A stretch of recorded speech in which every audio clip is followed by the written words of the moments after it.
Halo semuanya, pada video kali ini kita akan membahas mengenai hukum surat berharga, mulai dari pengertian, sejarah perkembangannya, dasar hukum, jenis-jenis, hingga tujuan adanya hukum surat berharga dalam sistem hukum di Indonesia. Selamat menonton!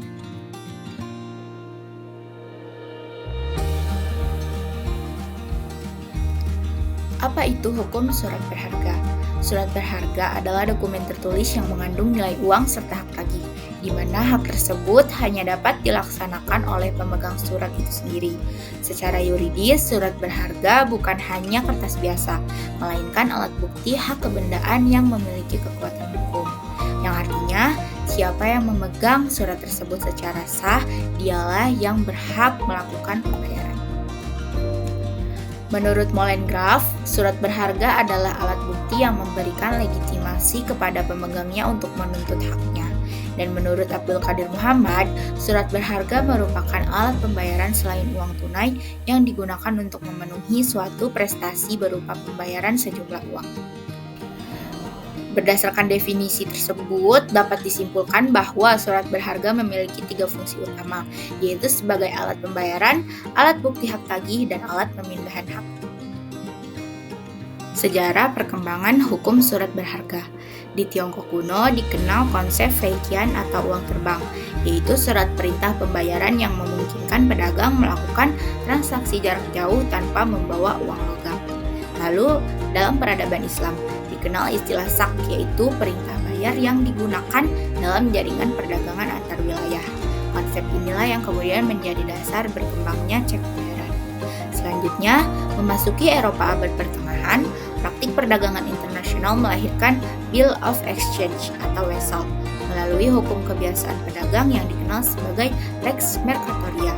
Instrumen ini kemudian diakui secara yuridis oleh pengadilan.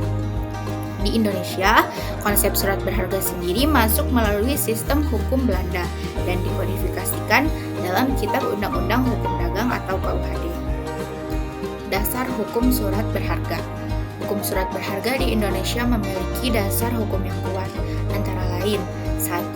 KUHD pasal 100 sampai 173 yang mengatur wesel, cek, dan surat sanggup. 2. KUH Perdata Buku 3 yang menjadi dasar hukum perikatan. 3. Undang-Undang Nomor 10 Tahun 1998 tentang Perbankan. 4. Undang-Undang Pasar Modal dan SBSN. Pengaturan ini bertujuan untuk menciptakan kepastian hukum, perlindungan hak, dan kejelasan tanggung jawab para pihak. Jenis-jenis surat berharga.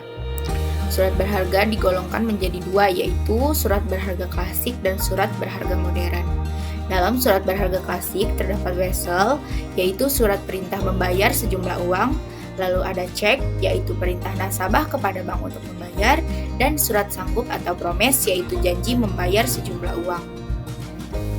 Dalam surat berharga modern terdapat saham adalah sebagai tanda kepemilikan perusahaan, lalu ada obligasi sebagai pengakuan hutang, kemudian ada commercial paper sebagai pembiayaan jangka pendek, sertifikat deposito, dan surat berharga syariah negara atau suku.